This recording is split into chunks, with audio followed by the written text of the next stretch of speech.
E deu ruim aí para os senhores Tarcísio de Freitas, Cássio Nunes Marques e André Mendonça. Olha só, a Polícia Federal descobriu aí encontros do Bolsonaro com os três enquanto ele estava tramando o golpe de Estado. A PF também descobriu o encontro dele com o Toffoli, mas esse encontro na época foi divulgado. Já eu vou falar do encontro com o Toffoli também, Dias Toffoli, que inclusive a parte aí do encontro do Bolsonaro com o Toffoli vazou.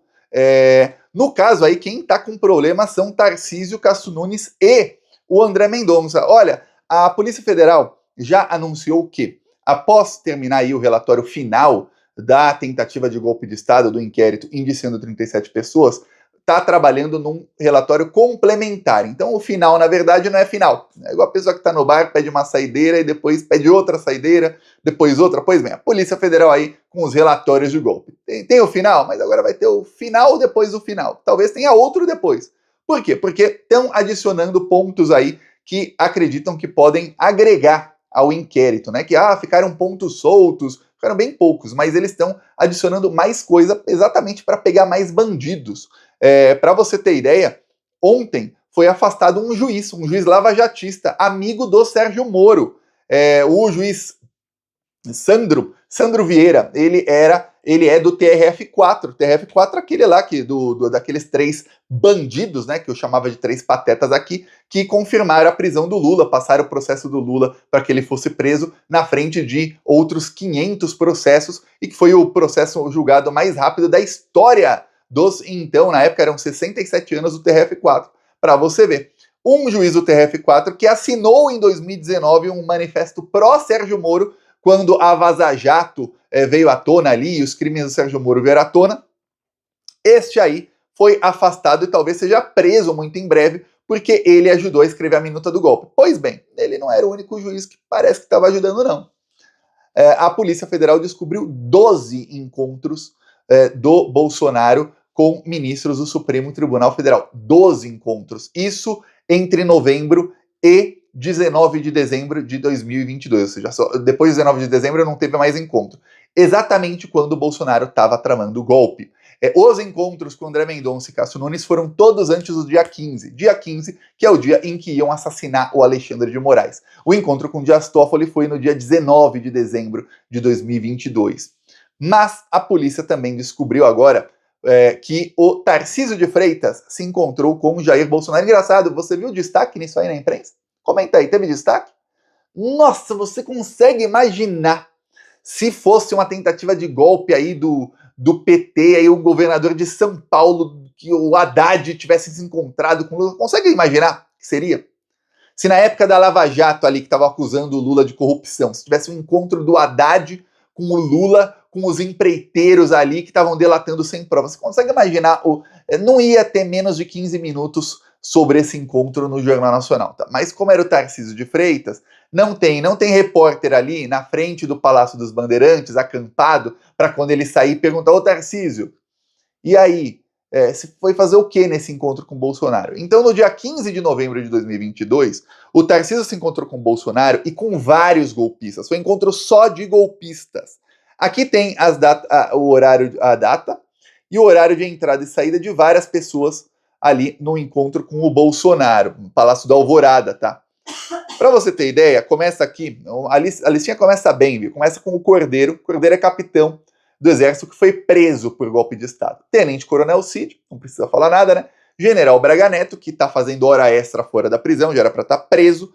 O Soares aqui, ele é um engenheiro. Esse engenheiro que era responsável, engenheiro de dados, ele era responsável ali por fazer o relatório que seria utilizado depois para questionar o resultado das urnas, para dizer que teve fraude na urna eletrônica. Então tava ali o Soares.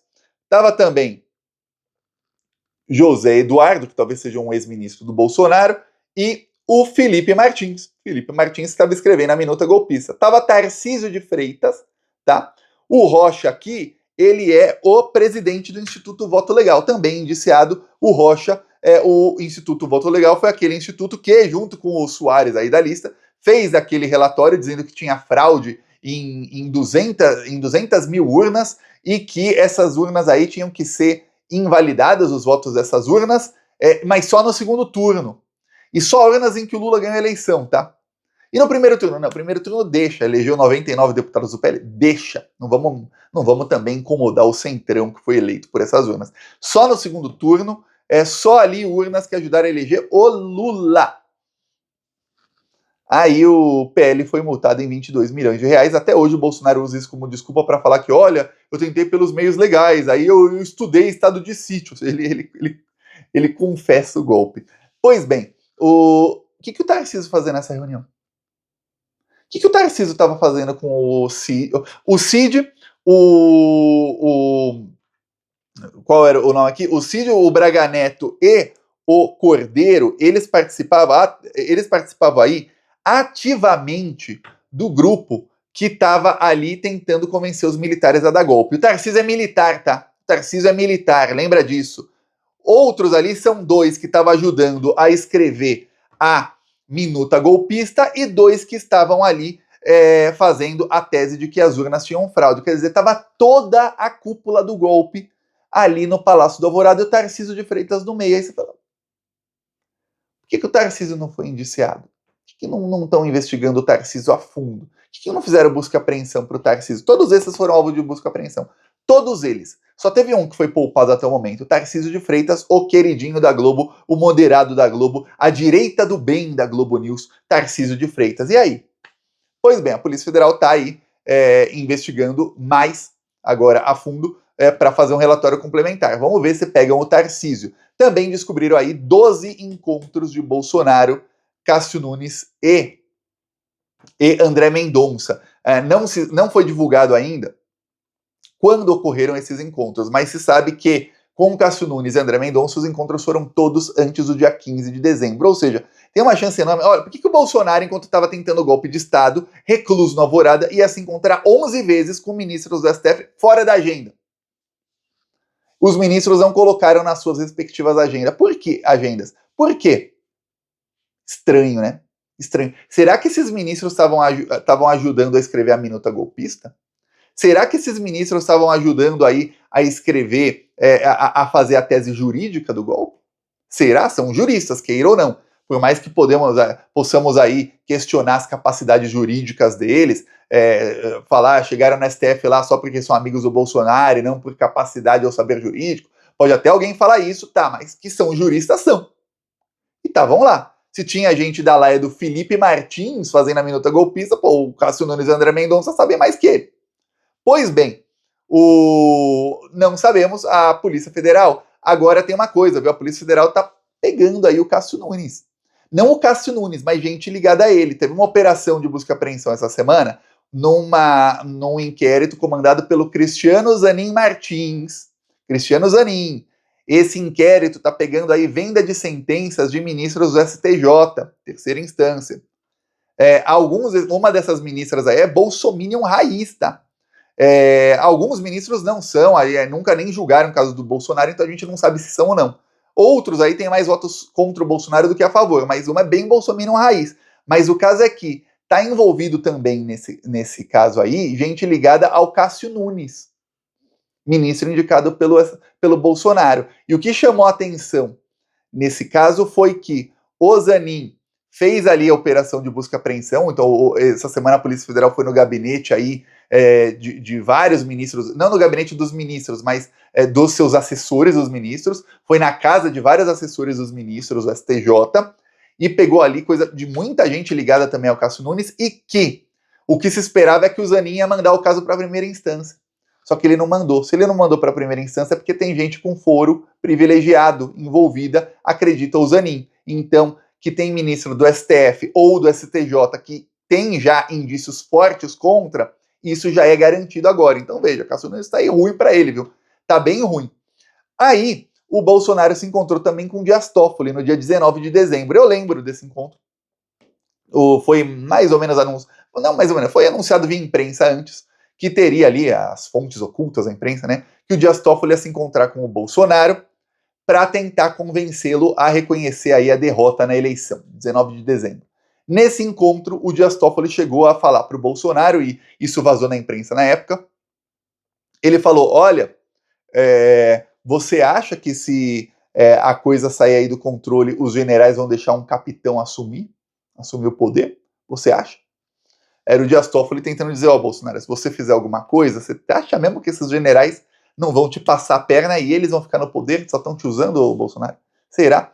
Talvez esse tenha sido um dos motivos que levaram aí o Bolsonaro a abortar lá a missão no dia 15? Provavelmente não, porque os generais, segundo a gente ficou sabendo aí ontem, em matérias da imprensa, né? Estava no relatório final, mas é muito grande, né? Algumas matérias mostraram isso ontem. O Bolsonaro chegou a apresentar ali um documento assinado aos generais e os generais rasgaram o documento na frente dele. Eu queria muito ter uma câmera para ver a carinha de bunda do Bolsonaro a hora que o general rasgou a minuta golpista na frente dele, assinada na frente dele. Agora você vê que os generais fizeram isso, mas não denunciaram o Bolsonaro não, né? Ficaram quietos. Militar é uma... Olha, eu vou falar, esses militares brasileiros, mas tem uma coisa, até quando o cara faz ali o certo, entre aspas, ele consegue errar. É esse nível aí dos nossos militares. Agora, o que está acontecendo? O Tarcísio vai ter que em algum momento se explicar, só que o Tarcísio tem uma certa blindagem da imprensa, você não vê aí nada em destaque falando, olha, o que o Tarcísio foi fazer no encontro golpista. Os ministros do STF têm uma blindagem que é até um corporativismo, né? Você não vai ver aí, eu acho muito difícil mesmo pegarem um dia algum ministro do STF por qualquer coisa. Até ministros do STJ, eu vou falar, esses aí que estão sendo acusados de venda de sentença, alguns deles, eu estava vendo matérias antigas, foram acusados de venda de sentença em 2012, em 2013, em 2015, em 2017, em 2019, nunca deu em nada. Tem um corporativismo enorme ali para que uns protejam os outros. Dos 33 ministros do STJ, 17, mais que a maioria, tem parentes atuando no tribunal. Quer dizer, pô, peraí, você vai julgar um negócio que o advogado do caso é seu primo, pô, ou seu colega aqui de 10 anos aí de corte vai julgar um negócio que a advogada é a esposa do amigo dele, do colega dele. Aí você fala, pô, é um conflito de interesses muito grande que existe no judiciário brasileiro e que é normalizado, tá? E eu posso falar, isso não nossa, o Brasil, muitos vão pensar, o Brasil é um país que tá tudo errado. Não é só no Brasil, tá? Isso, pra você ter ideia, nos Estados Unidos isso é amplamente legalizado, esse tipo de coisa, tá? Na Europa também é normal. Tem países aí que são mais sérios, mais rigorosos, em que isso não pode. Países nórdicos, países asiáticos, mas em alguns países europeus e nos Estados Unidos, e na América Latina quase inteira aí, é normal esse tipo de coisa, que é uma vergonha. O Brasil deveria começar a coibir isso mais. Agora, se com o ministro do STJ é tão difícil, imagina pegar um do STF. O próprio Cássio Nunes já foi acusado de venda de sentenças faz mais de 10 anos, e ele era ainda desembargador, e foi tudo arquivado. Eu tentei ali buscar mais sobre aquilo, tudo mais. Para você ter ideia, não tem nem detalhes do que foi a investigação, de como foi, ou se realmente foi. Só tem ali parte ali da acusação, de que ele teria vendido sentenças, de que tinha ali alguns indícios, né, não pode chamar de prova porque não foi condenado contra ele. Ele realmente deu as sentenças ali na direção em que o pessoal que estava supostamente comprando queria, mas nunca nada foi investigado a fundo, e aí no fim é tudo arquivado, para você ver. Só que pegar aí por trama golpista, pegar aí, se tiver envolvido agora em venda de sentenças com o senhor Cristiano Zanin Martins na relatoria, aí a coisa muda muito. Alguém acha que o Zanin, depois de ser aí advogado do Lula, de ver aí perseguição, de ser tratado, olha, o Zanin era tratado pelos ministros do STJ e do STF como se ele fosse um cachorro vira-lata tentando ali morder alguém na rua, sabe? A chutes, era tratado do Zanin. Você é advogado do Lula, você é tóxico, é isso. Alguém acha que ele vai pegar... A maioria desses ministros aí eram da ala lavajatista, tá? Alguém acha que ele vai pegar esses ministros aí? O Cássio Nunes aí, ele no dia lá de tornar o Sérgio Moro um juiz ladrão, da suspeição do Sérgio Moro contra o Lula, ele deu um voto ali que o Gilmar Mendes até se sentiu traído, xingou ele de tudo que é nome, ele deu um voto a favor do Sérgio Moro, o Cássio Nunes, tá?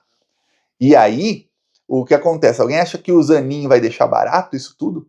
esses juízes aí que pintavam e bordavam agora, Polícia Federal pegando aí, tem inúmeras conversas, tem lobistas. Lobista é uma pessoa que liga quem tem dinheiro a quem tem poder. Isso é que faz o lobista, ele é o ponto de ligação. Tem conversas dos lobistas com as pessoas que têm dinheiro e com assessores de ministros do STJ para falar da venda de sentenças, e tem a sentença favorável ao que queriam essas pessoas que estavam comprando a sentença. Quer dizer, vai ficar bem difícil, viu? Bem difícil. Vamos ver aí o que vai acontecer. Eu peço aí a sua inscrição no canal. Nós seguiremos aqui na luta e vamos seguir denunciando essa corda bandida aí. Falou!